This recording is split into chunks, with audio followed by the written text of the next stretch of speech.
디모데전서 6장 11절 12절 말씀 우리 함께 봉독하겠습니다.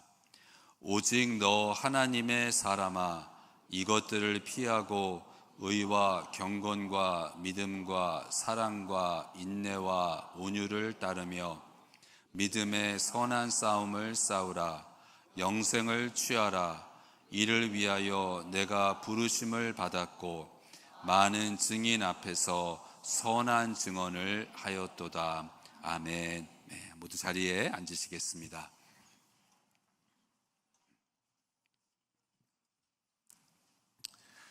저희 어머니는 LA 코리아타운 노인 아파트에서 혼자 사십니다. 올해 나이가 84세이신데 감사하게도 건강하신 편입니다. 제가 1년에 한두 번 정도 어머니를 뵈러 LA를 갑니다. 이제 가면 보통 한 짧으면 하루를 있는 경우도 있고 3, 4일 있는 경우도 있는데 보통은 한 하루 반 아니면 2 full days를 보내게 됩니다. 지금 어머니가 88세이신데 제가 한 번은 그러한 생각을 하게 되었습니다. 이게 엄마가 95세까지 사신다고 생각했을 때 앞으로 7년이 남았는데 이제 매년 2번씩 가서 뵌다고 하면 14번이 남아있고, 그리고 갈 때마다 한 이틀 정도를 어머니와 보낸다고 계산을 하면 28일인 거예요. 채 한 달이 안 되는 거죠. 그렇게 생각하고 그렇게 계산을 하니까 제 마음이, 제 생각이 많이 달라지더라고요. 그래서 전화 통화를 할 때에도 그전에는 또 잔소리 하시네. 내가 지금 나이가 몇 살인데 아직도 이 얘기를 하셔. 이런 마음이 있었다면 이제는 그냥 승려가 하시면서 하시는 말씀, 이게 얼마 남지 않았는데 14번? 제가 어머니를 뵐 수 있는 게 앞으로 14번? 이렇게 생각을 하니까 이제는 전화 통화할 때에도 어머니가 하시는 말씀을 좀 더 주의 깊게 이렇게 듣게 되는 것 같아요. 사도 바울이 디모데전서, 디모데후서를 기록하였을 때에는 이제 바울의 인생을 마감하는 때였습니다. 바울이 알았던 거예요. 얼마 남지 않았다는 것을. 그래서 자기가 사랑하고 정말 아끼는 영적 아들인 디모데는 목회자였죠. 에베소 교회의 목사였습니다. 그 디모데에게 편지를 보내는 것입니다. 유언과도 같은 것이죠. 그러니까 디모데전서, 디모데후서에 있는 이 바울이 디모데에게 무엇이라고 말을 하는가, 무슨 말을 하는가, 이제 유언과 같은 것이니까 자기가 인생이 얼마 남지 않았다는 것을 알면서 자기가 사랑하는 영적 아들에게 보내는 편지이니까 이 디모데전서, 디모데후서에서 바울이 디모데에게 하는 말은 저희들도 정말 주의 깊게 들어야 되고 헛된 말을 하지 않겠죠. 그냥 낭비하지 않겠죠. 중요한 핵심적인 신앙생활에서, 인생에서 사역을 하면서 반드시 알아야 하고 가장 중요한 본질적인 것을 바울은 말했을 것입니다.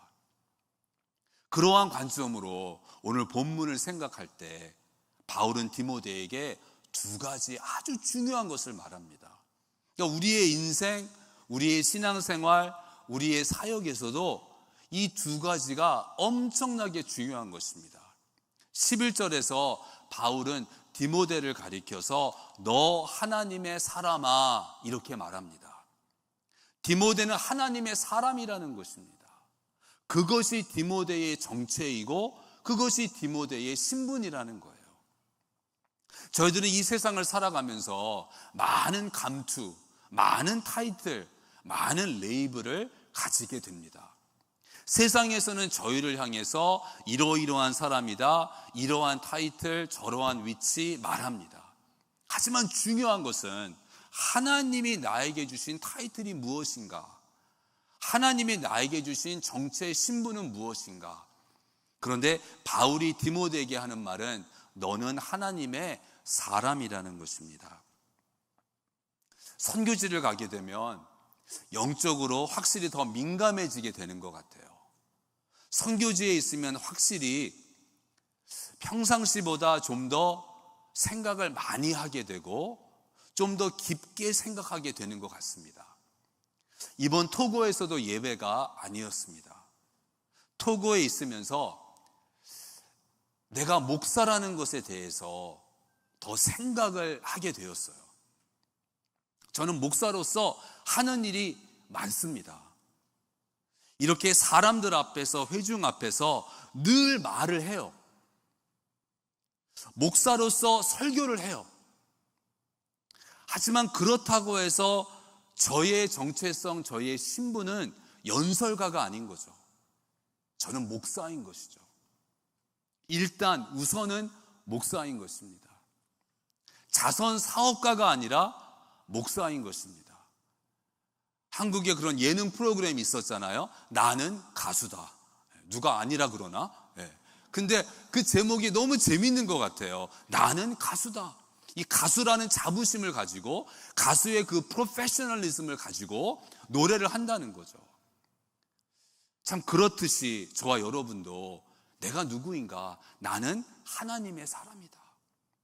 하나님의 사람으로서 직장인이기도 하고 하나님의 사람으로서 사업을 하기도 하고 하나님의 사람으로서 자녀를 양육하기도 하고, 그런데 중요한 것은 나는 하나님의 사람이라는 이 신분, 이 정체성입니다. 자, 그러면 이 하나님의 사람은 무슨 일을 하는가? 이제 바울이 12절에서 디모데에게 하는 말은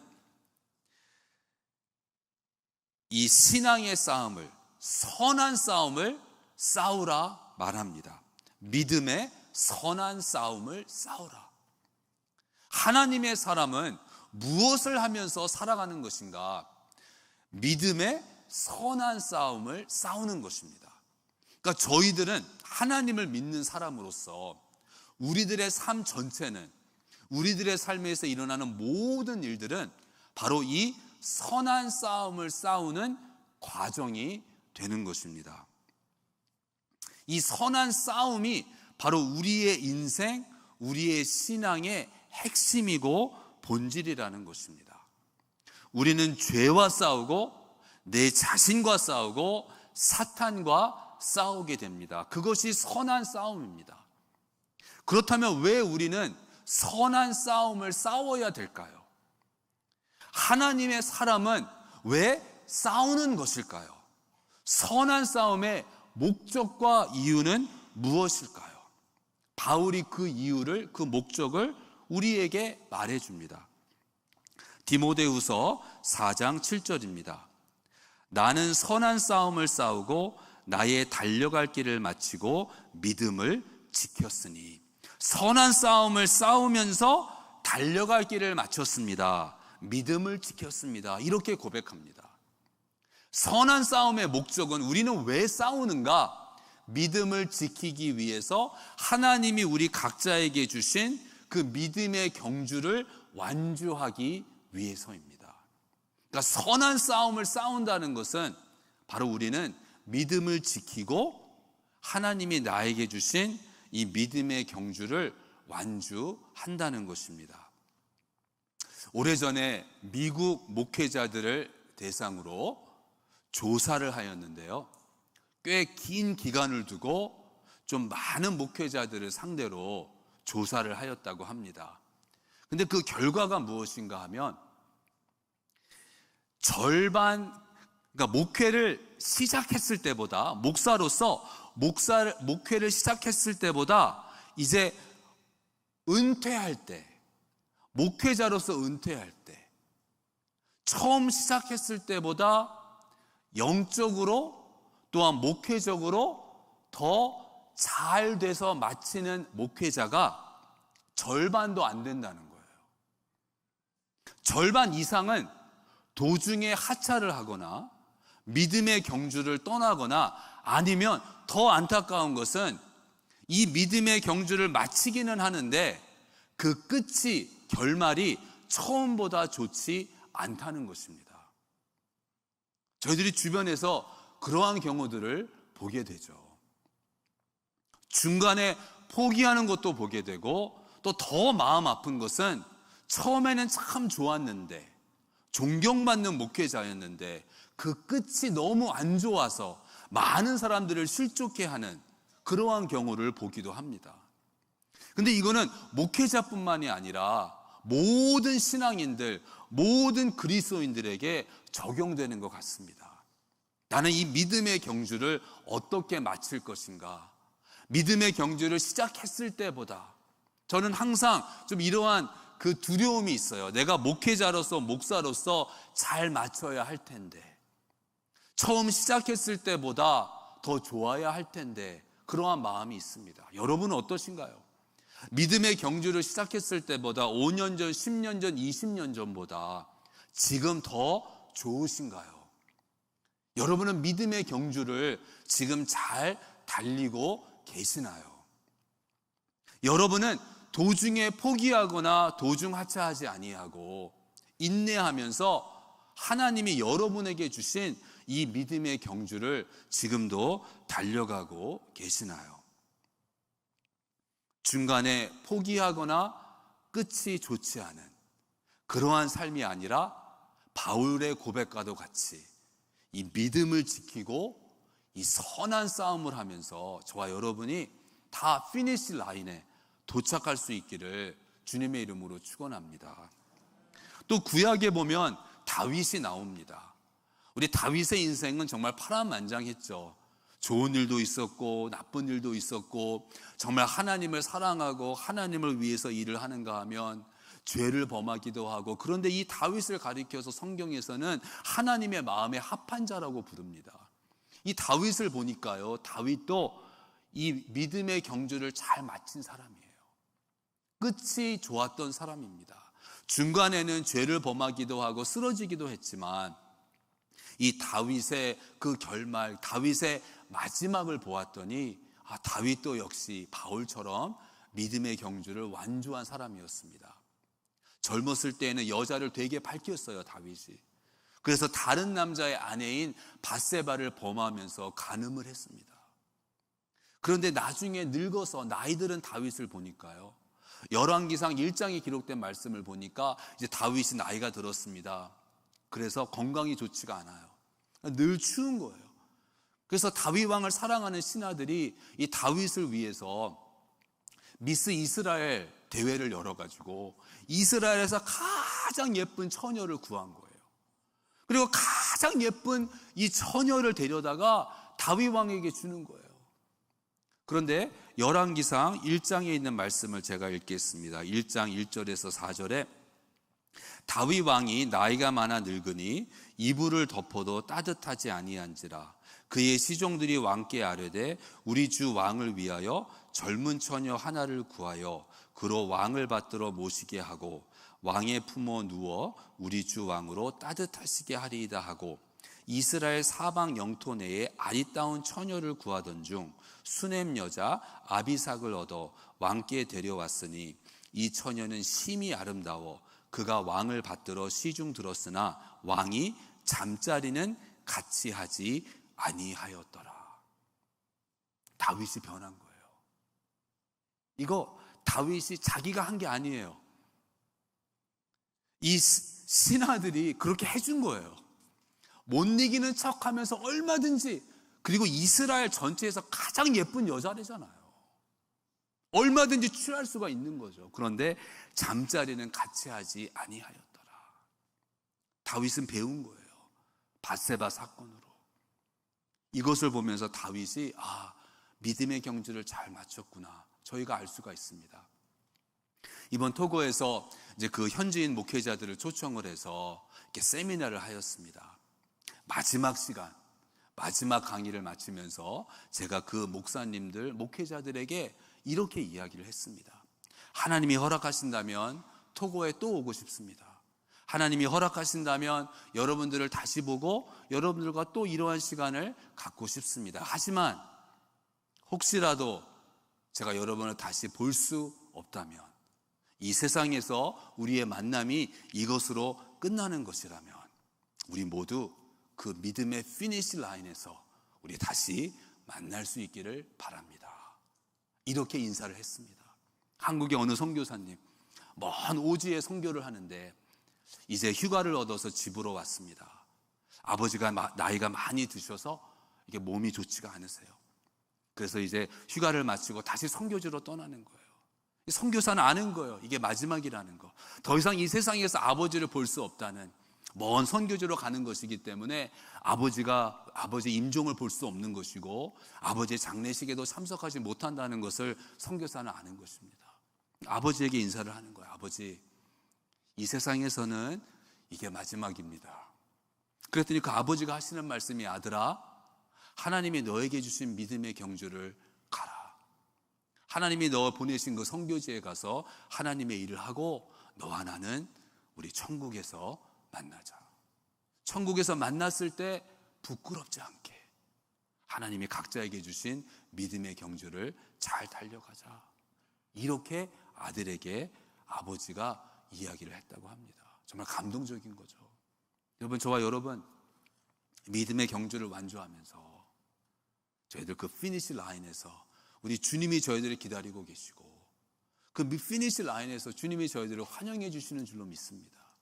바로 그 자리에 저와 여러분이 다 함께 있기를 주님의 이름으로 축원합니다. 이렇게 믿음의 경주를 완주하기 위해서는 저희들은 조건 없는 순종을 해야 됩니다. 사울 왕이 다윗을 잡으러 다닙니다. 다윗은 사울 왕을 피해서 도망 다니고 있어요. 그런데 다윗이 어디에 있는지 사울 왕이 정보를 얻었습니다. 그래서 3,000명을 데리고 다윗을 잡으러 가요. 어느 광야로 갑니다. 다윗이 숨어 있어요. 밤이 돼서 사울 왕과 또 그 3,000명은 이제 진영을 치고 잠을 자는 거예요.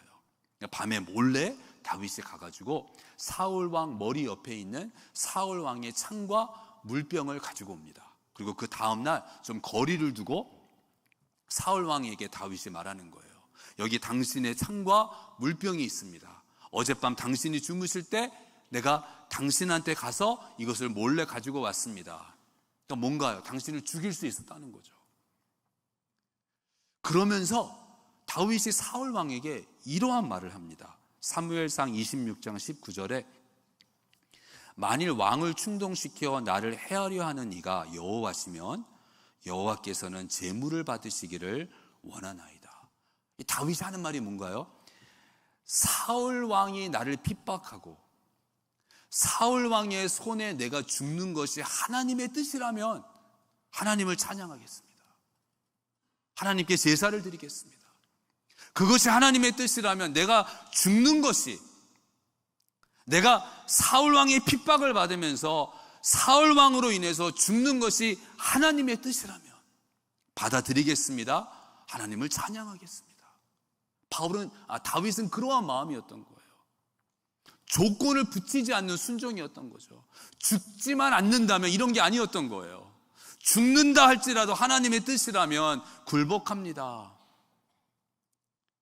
이 조건 없는 순종, 그만큼 하나님을 신뢰하고 그만큼 하나님의 선하심을 다윗은 알았던 것입니다. 내 삶을, 내 자신을 전적으로 하나님께 맡길 수 있다는 신앙의 고백이 되는 것이죠. 제 체험으로는 부분적 순종이 전적인 순종보다 더 힘들고 어렵습니다. 부분적으로 순종하는 게 더 불편해요. 여러분, 비행기를 타면 국내 비행기도 그렇지만 특히 한국 가는 비행기 15시간, 16시간 가는 비행기 1등석이 있고 이코노미가 있잖아요. 1등석과 이코노미의 차이가 뭔가요, 여러분? 여러 가지 차이가 있죠. 그 중에 하나는 1등석은 완전히 들어 누울 수가 있다는 거예요. 이코노미는 아니죠. 조금은 리클라인 되지만 완전히 누울 수 없고 완전히 다리를 펼 수가 없어요. 어느 쪽이 더 편한가요? 당연히 완전히 들어 눕는 게 편하죠. 다리 쭉 뻗고. 전적인 순종이라는 것은 1등석처럼 나의 삶, 나의 모든 것을 하나님한테 그냥 맡기는 것입니다. 그러니까 완전히 들어 눕는 거예요. 이 이코노미는요, 어정쩡하잖아요. 이것도 아니고 저것도 아니고, 앉아있는 것도 아니고 확 누운 것도 아니고, 다리를 완전히 펼 수 있는 것도 아니고 불편해요. 부분적인 순종이 여러분 제 체험으로는 그렇더라고요. 순종은 순종인데 별 기쁨도 없고, 순종을 했는데 부분적으로 순종하고 전적으로 순종을 하지 않다 보니까 별로 기쁨도 없고 별로 감격도 없고요. 그래서 예수님께서 하시는 말씀이 수고하고 무거운 짐진 자들아 다 내게로 오라 내가 너희를 쉬게 하리라 그러시잖아요. 내가 너희를 쉬게 하리라 그러시면서 하시는 말씀이 뭐예요?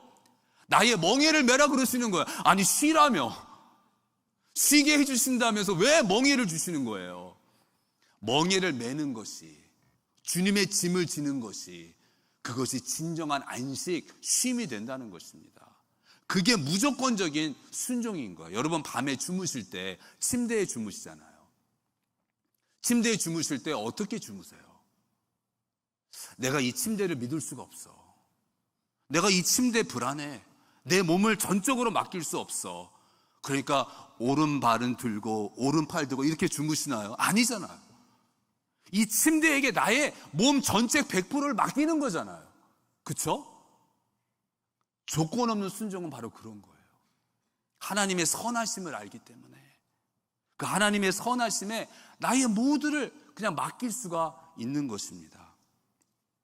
여러분 인생이 얼마나 치열한가요? 인생이 만만하지 않잖아요. 얼마나 힘든가요? 내 힘과 능력으로 되지 않는 일들이 한두 가지인가요? 인생은 참 힘들어요. 그럴 때에 내가 전적으로 그냥 이렇게 기댈 수 있는, 나의 몸을 맡길 수 있는, 나의 삶을 맡길 수 있는 주님이 계시는 거예요. 할렐루야. 그래서 전적인 순종이 우리에게는 오히려 쉼이 되고 안식이 되는 것입니다. 바울 또한 이러한 순종이 있었던 거예요. 상황과 환경을 초월하는 순종. 사도행전 20장 22절 24절에서 바울이 말합니다. 보라, 이제 나는 성령에 매여 예루살렘으로 가는데 거기서 무슨 일을 당할는지 알지 못하노라. 오직 성령이 각 성에서 내게 증언하여 결박과 환난이 나를 기다린다 하시나 내가 달려갈 길과 주 예수께 받은 사명 곧 하나님의 은혜의 복음을 증언하는 일을 마치려 하면은 나의 생명조차 조금도 귀한 것으로 여기지 아니하노라. 생명조차 귀한 것으로 여기지 아니하노라 그러는 거예요. 지금 성령에 매여서 예루살렘으로 가는데 예루살렘에 가면 결박과 환난 이것이 나를 기다리고 있다는 거예요. 그런데도 가요. 하나님한테 전적으로 다 맡기는 거예요. 바울에게는 이러한 조건 없는 순종이 있었던 것입니다. 그러니까 저희들도 이 믿음의 경주를 완주하기 위해서는 부분적인 순종이 아니라 조건 없는 순종, 전적인 순종이 필요한 것입니다. 그리고 두 번째는 이 믿음의 경주를 완주하기 위해서 가차없는 사랑. 어느 율법사가 예수님한테 질문을 했어요. 그 율법사가 누군지 모르지만 우리는 그 율법사에게 고마워해야 돼요. 이 중요한 질문을 해서 우리가 이제 예수님의 답을 아니까. 율법사가 예수님한테 질문을 하는 거예요. 가장 큰 계명이 뭡니까? 우리가 유대인으로서 지켜야 하는 계명이 많은데 그 중에서 최고의 계명, 가장 중요한 계명은 뭡니까? 그때 예수님이 하시는 말씀이 하나님을 사랑하고 이웃을 사랑하라. 이게 가장 중요한 계명이라는 거예요.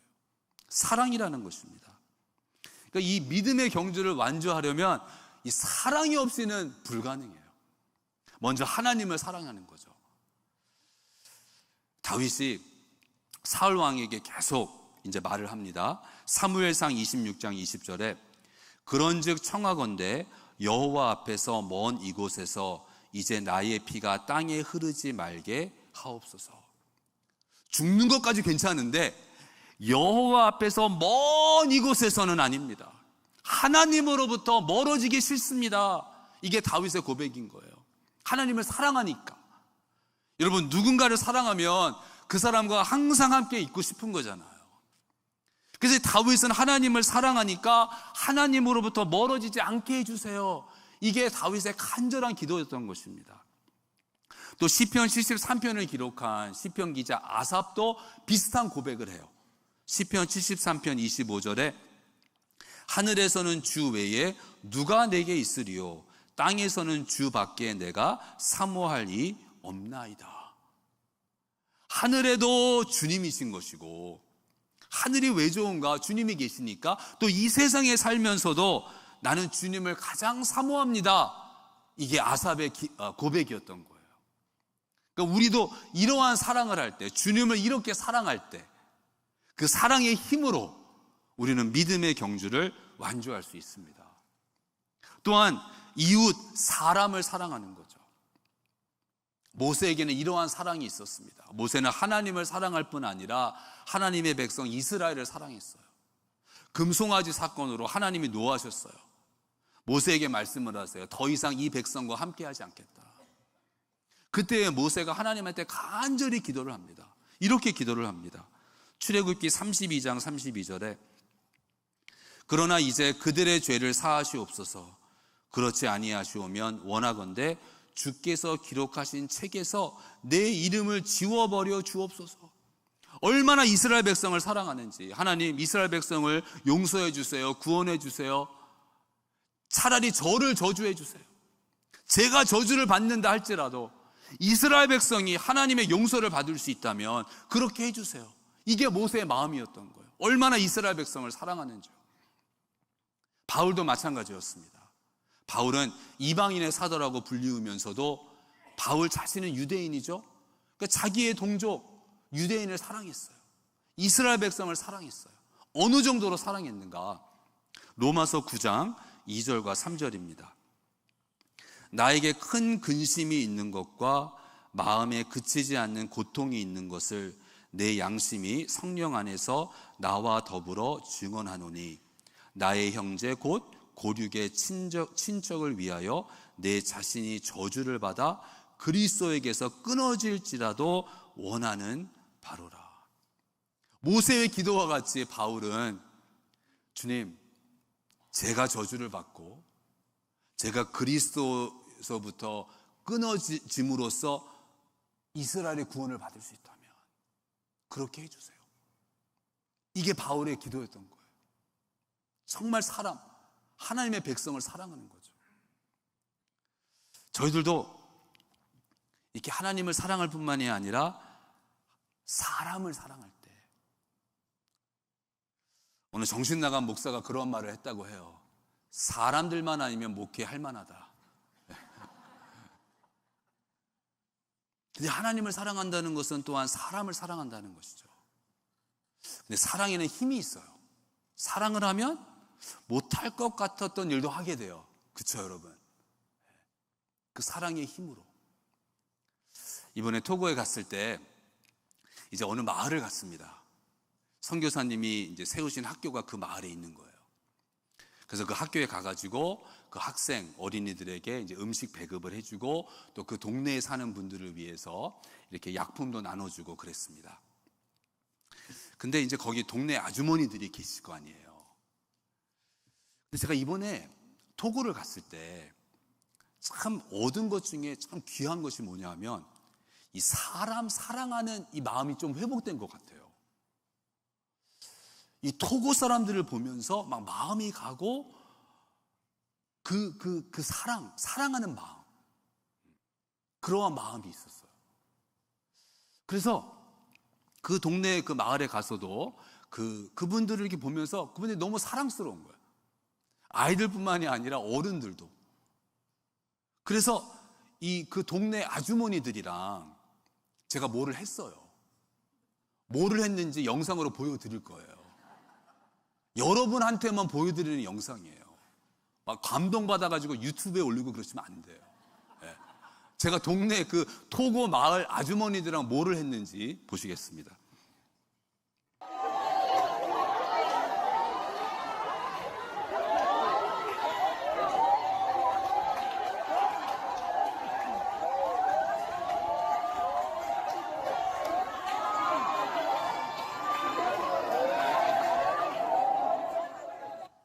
여러분, 제가 이런 거 하는 사람 아니잖아요. 근데 그때에는요 그냥 되더라고요. 제가 이렇게 춤을 출 수 있는지도 몰랐어요. 풀 버전을 보면 더 합니다. 사랑의 힘인 것 같아. 정말. 그래서 이제 그날 저녁에 다시 선교센터에 와가지고 선교사님이 하시는 말씀이, 이제 이걸 다 보신 거잖아요. 선교사님이 하시는 말씀이, 오늘 최승현 목사님이 그 마을 아주머니들이랑 춤추는 걸 보고 자기는 정말 이 시기와 질투, 나는 아프리카에 이렇게 오래됐는데 나는 왜 저기 안 될까, 그러시면서 하시는 말씀이, 근데 그 말씀을 들으면서 맞다 생각이 들었어요. 그게 성령의 역사입니다. 성령의 역사가 다른 게 아니라 바로 그런 거 진짜 맞는 것 같아요. 저는 제정신에 저거 절대 못해요. 근데 되더라니까요. 너무 기쁘고, 그냥 제가 저런 걸 보면서 막 아주머니들이 막 깔깔대면서 웃고, 바로 성령의 역사. 토고에 가니까 사람들이 막 사랑스러우니까요, 이렇게 제가 다니면서 이렇게 손을 흔드는 거예요, 사람들한테. 그러면 이렇게 좀 얼굴이 굳어 있다가도요, 한 98%는 제가 손을 흔들면 얼굴이 확 밝아지면서 이렇게 막 흔들어. 미국에서 그러면 어떻게 될까요? 운전하고 가다가 신호등에 딱 섰어. 옆에 있는 차 바라보면서 이러면 그 사람의 반응이 어떨까? 근데 제가 이번에 토고에 가서 하나님이 창조하신 사람 참 아름다운 존재구나, 사랑스러운 존재이구나, 이걸 다시 한번 깨닫게 된 거예요. 그래서 저와 여러분 바로 이러한 사랑으로 하나님 사랑하고 사람 사랑하면서 사랑한 모든 것을 가능케 합니다. 그러면서 이 믿음의 경주를 저와 여러분 정말 완주할 수 있기를 주님의 이름으로 축원합니다. 저는 정말 이번에 토고에 가서 많이 힐링이 된 거예요. 그 손을 흔들면서 그 사람들도 환하게 웃으면서 막 손을 흔들어 줄 때 너무너무 막 힐링이 되더라고요. 우리 옆에 계시면 바라보면서 한번 손 흔들까요? 밝게 웃으면서. 그게 키예요. 이렇게 이렇게 환한 얼굴로. 네. 여러분 힐링 되시죠? 우리 이 시간 함께 찬양하겠습니다. 나의 힘이 되신 여호와요. 오늘 말씀을 생각하면서 우리 주님 사랑하면서 서로를 사랑하면서 힘이 되신 여호와를 의지하며 이 믿음의 경주를 완주하겠습니다. 우리 함께 찬양하겠습니다.